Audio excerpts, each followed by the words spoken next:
do we think Australia can do anything to combat this Indian squad? No. Thanks For watching. Like and subscribe. We'll see you next time. Hello, welcome back to the Cricket Nerds podcast. As you can see, James is back. Although he's not back in the UK, he's still away on holiday, but he's managed to find a little bit of internet to hopefully record because he's here for it. But anyway, India versus Australia, Test 2 is coming up. Australia got absolutely hammered in the first one. If you haven't seen our reactions to that, then please do. But yeah, what do we think? Do we think Australia can do anything to combat this Indian squad? No. Thanks for watching. Like and subscribe. We'll see you next time. I think it's just really hard for Australia. I just don't think they have the right players with the right tools to be able to combat India at home. We've been talking about this a lot. India at home are just really hard to play against, aren't they? They're just so good. And because they're so good, it just means that they're hard to play against, and they beat everyone when they're at home. The one thing I can say for Australia is they need to have a think about their side and their selection. And for me, as I've been saying over and over again, Cameron Green for me is the key. I think if Cameron Green can come in and be a full-scale frontline bowler as well as batting at six, that's the turning point for me, because then that frees up Australia to play an extra spin bowler. That's what I think on that. James, any thoughts? Yeah, I'm interested by it because I don't think Cam Green's going to do very well as a batter. I think he could struggle. But as a bowler, I absolutely agree. It makes the squad balance a lot easier for Australia. And something else in Australia's favour, they've been able to train on the Nagpur pitch. So they've had a bit of practice out in the middle now. So who knows? Maybe they'll show a little bit more fight, and the test match will last 4 days this time before they get absolutely spanked. But I really can't see the end result being any different. I'd like to see Travis Head come back in, because I think it will put the questions to bed for India, because there will be no caveats. It won't be like, oh, well, Australia weren't fielding their best side. There was a selection issue. So, maybe things would have been different. They won't. So if Australia actually do field what is their best side and India still slap them about, then the kind of, the absolute dominance of it rings true across any kind of comparisons. For me, it just requires Australia playing a very good game, and everyone kind of being in form. It requires Steve Smith having a really good innings. Same with Marnus Labuschagne. It requires one of the openers, either Khawaja or Warner, making a good start, so making a 50 or a 60. It also requires Nathan Lyon bowling as well as Todd Murphy did in the first test, because if they've got two decent spinners, because we were saying in the before the first test, Australia are lacking that experience in the spin department. So if Todd Murphy does well again, and Nathan Lyon backs him up and does as he has for the last however many years he's been playing, then Australia are in with a chance, because this Indian team, although they're number one in the world, they aren't unbeatable. They've been beaten at home in the past. It's just whether Australia can do it consistently, which I don't think is likely, because these Indians are so good at home in their own conditions. One thing I did notice about the spin, because I know Nathan Lyon, throughout his career, he's always bowled very consistently on the spot, and he bowls with a little bit of overspin. So the ball kind of the traditional 45-degree angle, getting that turn as well as bounce, which is really good in Australia, for example. But in India, the difference between Lyon and Todd Murphy was almost ripping it like horizontal, which meant that on the low and slow pitch of Nagpur, it was turning, it was actually gripping, and there was no bounce to be had anyway. So there was no real advantage to trying to get that overspin that Lyon was trying to get. So maybe that was the difference between the two, and maybe Lyon will kind of learn for the next pitch. But who knows? It could, the pitch could do, slightly different things. It could be a bouncier pitch. It could have more variable bounce. It's the ball is very much in the India court at the moment. Yeah. So Benj, Yeah, I have for a question for you, which is, do you think Australia's mindset should be more aggressive towards these Indian spinners rather than letting them get on top of them and just letting them bowl at them? Yeah, I'm going to say that actually, because if we look at a test match that India have lost in recent time, which, they're few and far between. I think the last one was it actually in England? I think so, I think it was, yeah. And that was at the height of this Bazball resurgence. I think might have been Bangladesh actually. They did lose one to Bangladesh, didn't they? Yeah. Now James, fact checked quick. I'm gonna have to search it. I think getting on top of the spinners is going to be really important. And yeah, as you say, it's really easy as a batter to get bogged down and to get scared of the opposition. You think of Australia and their great teams. They've used this tactic in the past. I think, James, you spoke about it the other day when you were talking about Ravi Ashwin, how that he's just scary to face in the same way that Shane Warne always had this mental battle with his victims that he used to play against. And yeah, I think a bit more aggression from the Australian batters, I think, is the way to do it. Not silly, not as in like throwing your wicket away and soft dismissals, but just not allowing Jadeja, Ashwin and Axar to get on top of them.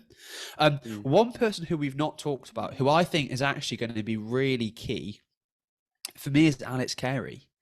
Like, he batted at number 7 and he looked like one of the more confident batsmen for that Australia side. The two performances that stuck out to me were Steve Smith in the second innings, who was the only one that looked like he could see the ball, and Alex Carey, because he got starts in both innings. And I think Alex Carey is probably key here. And I think the way that he implements the sweep is really good. At risk of me talking for too long, last point on this question. But on playing spin, one of the recent times that I've seen it done really well was when England toured Pakistan. And yeah, I'm going to say it right now. I don't think the Pakistan spinners were quite up to the same experience level and class of Ashwin. Quite. Of Ashwin, Jadeja and Axar, right? They're not quite up to that level. But somebody like Ben Duckett played really well against them in the subcontinent on similar, not same, but similar pitches. The way he implemented his sweep and his reverse sweep was really cool.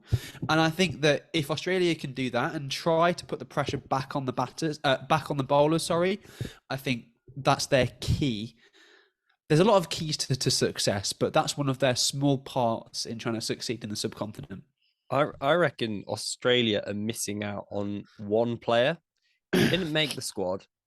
He's not played first-class cricket since 2019, but he could be really good for Australia right now, and that's Glenn Maxwell. Interesting. Because he's the sort of player who will take the attack to the spinners.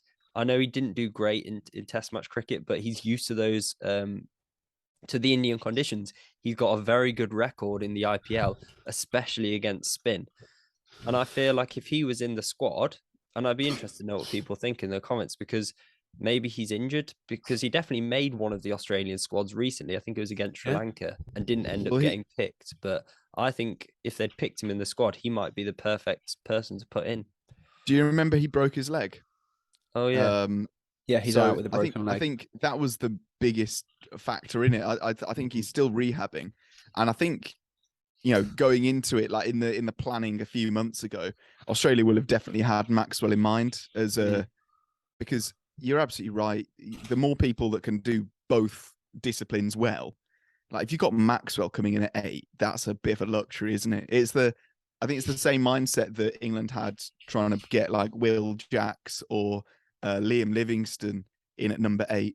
It's like you've got, they can bowl some handy spin, and they can also, just bat very well. Yeah. And it would have been a very, very nice thing for Australia to have. Because he's definitely going to be back for the IPL, which is good for the Royal Challengers. So he's definitely coming back. It's just, it's a miss for Australia because I think he could have been a good addition for them. Do you know what I'd have liked to have seen? I'd have liked to have seen Glenn Maxwell playing in the final test. I think it's in Ahmedabad, and first ball of his innings, trying to switch hit Ashwin. trying to switch it in for 6. That would have been entertaining. But he's a big show, isn't he? That's the sort of thing he does. Right, should we get on to some CNQs? We've got a couple that we're going to answer today. Obviously, leave the CNQs in the comments, and then you may have a chance of being answered in a future episode. So one of the ones that we've got is from Jiten Chandarana. I hope I've said your name correctly. Who said, if there was one rule or law you'd want changing, what would it be? For me, it's when a fielder throws the ball, it hits the stumps and then goes for overthrows. That's penalising a fielder for good skill. I would like them to change the law so that if a fielder throws the ball and it hits the stumps, the ball is dead, which means the fielders can just throw the ball and try their luck and not worry about overthrows, which I like that idea. The fact that it's rewarding good fielding and giving fielders that freedom to ping it at the stumps. But then that kind of removes... Oh, no, it doesn't really remove the idea of backing up. You have to back up anyway. But I guess it's that deflection, isn't it, off the stumps? But are there any other rules that you guys would want changing? Oh, I've got so many rules that I've beefed about in the past. The man-cad? Yeah, I don't want to talk about that again because I'll get cancelled. I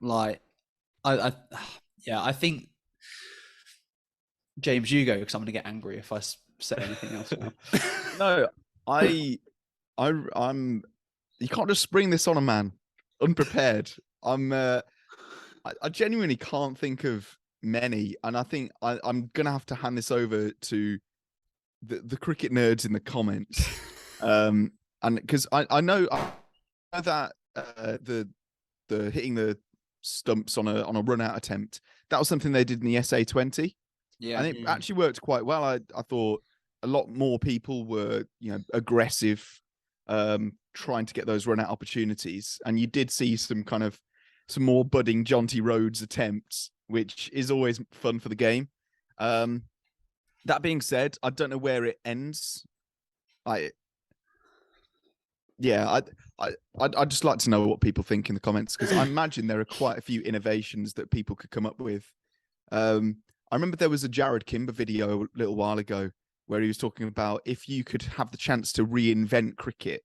So you'd still want to keep the basics the same, but would you start with a bouncier ball so that it doesn't matter what season it is, it'll always work?